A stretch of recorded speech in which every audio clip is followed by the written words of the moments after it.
40일 동안 가나안 땅 정탐하기를 마치고 돌아온 정탐꾼들이 그 땅에서 가져온 과일을 손에 든 채 모세와 아론과 온 회중에게 보고를 합니다. 정탐꾼들은 가나안이 젖과 꿀이 흐르는 땅임을 말합니다.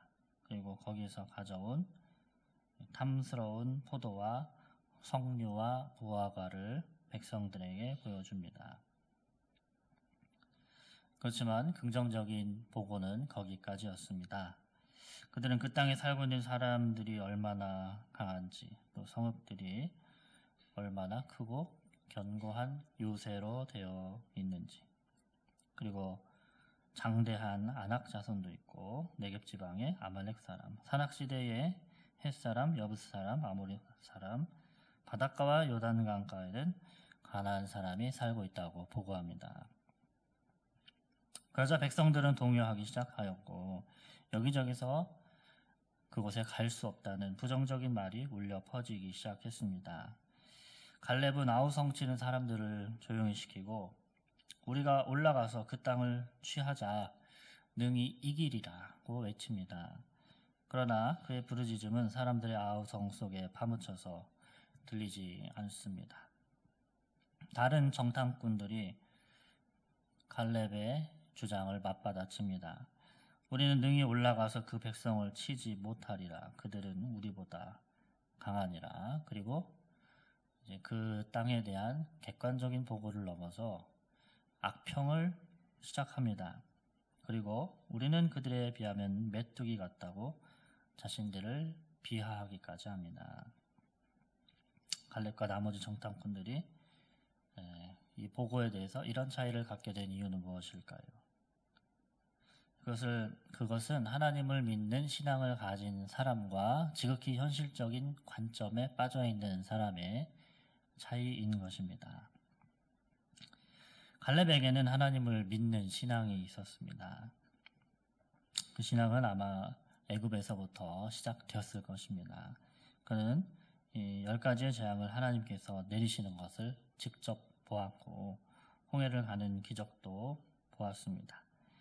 시내산을 둘러싼 하나님의 영광의 구름과 하늘에서 만나와 메추라기를 내려주신 것, 성막 위에 운행하는 구름의 역사를 보고 하나님의 살아계심을, 도우심을 깨달았던 것입니다.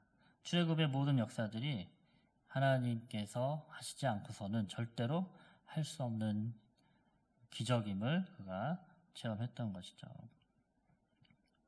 그랬던 갈렙은 어느덧 하나님을 믿는 신앙을 가지게 되었고, 그래서 이 가나안 정복의 과정은 자신들의 힘으로 하는 것이 아니라 하나님께서 이끄시고 하신다는 것을 깨닫고 믿었던 것입니다.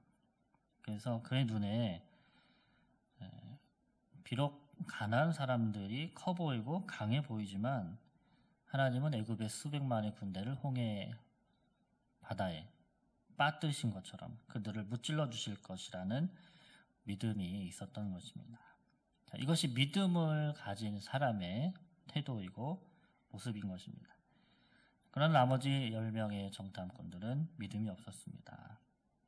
하나님께서 출애굽 동안 베풀어 주신 기적들을 똑같이 체험하면서도 그들은 하나님을 믿지 못하는 것입니다. 하루하루를 의심과 혼동성에서 살아가고 자신들의 힘으로 그 전쟁을 치루어야 한다고 생각했습니다. 이들은 지극히 현실적이고 실용적인 눈을 가지고 세상을 살아가는 사람들입니다.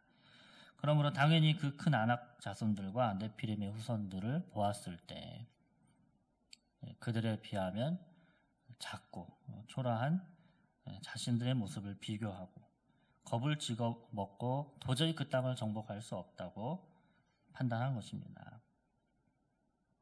그들은 그 땅의 과일을 보이면서 보고하는 것은 아주 간단하게 말했지만 가나안 땅에 대한 보고는 장황하게 설명합니다. 그리고 갈렙의 강한 주장이 나오자 감정적으로 그 땅을 악평하기까지 합니다. 그 땅은 불모지이며 역병으로 거주민을 죽이는 땅이다. 거주민을 삼키는 땅이다라는 것입니다. 심지어는 자신들은 그들에 비하면 메뚜기 같다고 비하까지 합니다. 이것은 그들이 불신앙 속에서 오로지 현실 감각에만 의존하여 상황을 판단하기 때문입니다.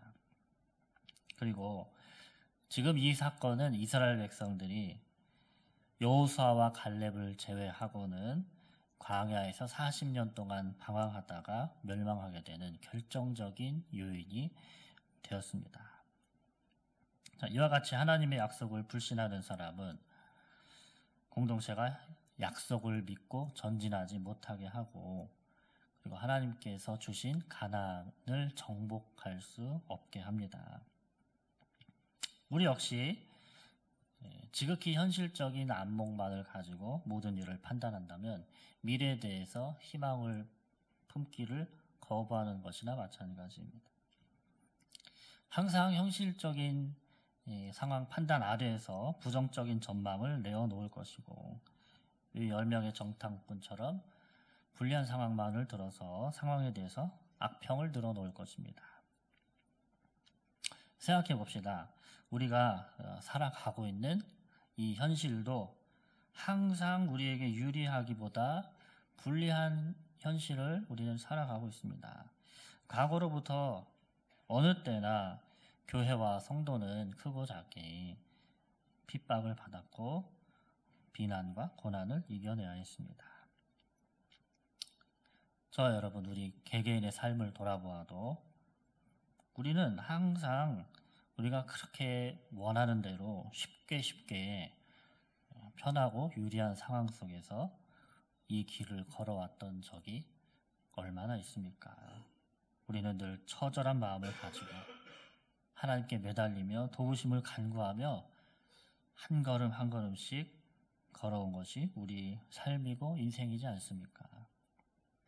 그렇기 때문에 하나님이 주신 사명을 지극히 현실적인 관점에서만 바라보면 교회와 성도는 하나님의 일을 온전히 감당할 수가 없습니다. 계획한 일들을 믿음으로 실행해 나갈 수가 없는 것이죠. 제가 이전에 사역하던 한 교회에서 있었던 일입니다. 어떤 상황이었는지 정확히는 좀 오래돼서 기억이 나지 않지만 아마 재직회 때였던 것 같습니다.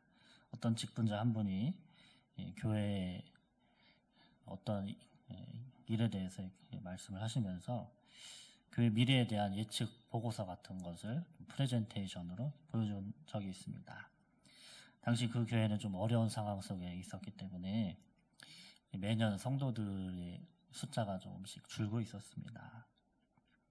그 발표자는 화면에 근 몇 년간 출석한 성도들의 통계를 그래프로 보여주면서 성도들의 출석이 이렇게 저하되고 있다, 이렇게 보고를 했습니다. 그런데 문제는 그 통계가 그때까지의 보고로 끝나면 괜찮은데 미래를 예측하는 통계를 담고 있었던 것입니다. 그런 추세를 바탕으로 하면 계속해서 성도들이 이런 패턴으로 줄어들게 될 것이다 라고 미래 상황까지 표로 보여주었습니다. 그럼 그 표에 의하면 그 교회는 앞으로 10여 년 안에 성도가 없어서 망하는 결과를 갖게 될 것입니다. 저는 그것을 보면서 기가 막혀서 말이 나오지가 않았습니다. 어떻게 감히 한낱 인간이 교회 미래를 예측을 해서 이렇게 될 것이라고 주장을 할 수 있겠습니까?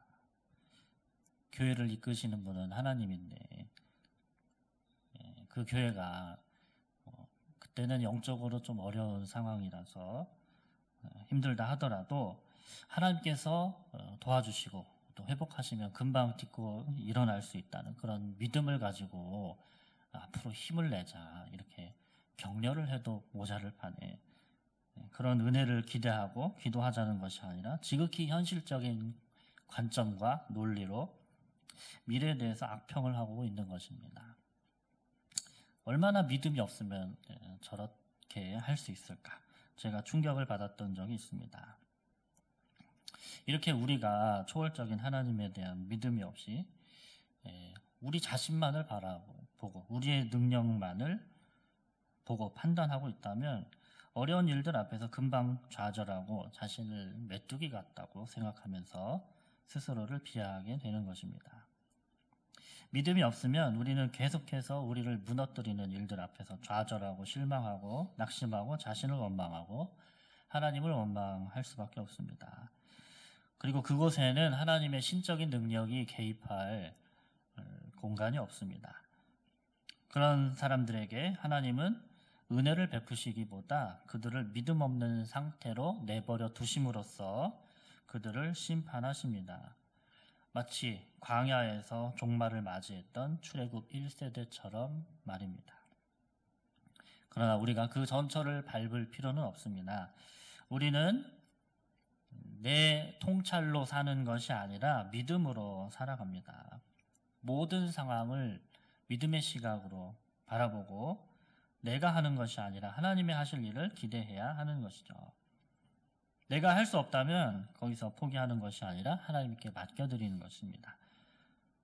그리고 기도하고 믿음으로 맡기고 도전하고 부딪혀 싸우는 것입니다. 그러면 하나님께서 분명히 도와주실 것입니다. 사랑하는 여러분, 하나님의 약속은 절대 변함이 없습니다. 하나님은 우리에게 승리를 주시고 구원을 허락해 주시는 하나님이십니다. 또 사랑하는 자녀에게 좋은 것을 주시고 우리의 앞길을 인도하시는 하나님이십니다. 그 하나님을 믿으시기를 바랍니다. 오늘도 우리 앞에 광야의 가뭄이 있고 깊은 골짜기에서 헤매이는 어려움이 있다 하더라도 사방의 음침한 골짜기를 내가 다닐지라도 나를 안위하신다고 약속하신 하나님, 또 나를 나의 높은 곳에 세워주신다 약속하신 그 하나님을 믿으시기를 바랍니다. 그래서 오늘도 모든 일에 승리하는 저와 여러분이 되시기를 주님의 이름으로 축복합니다.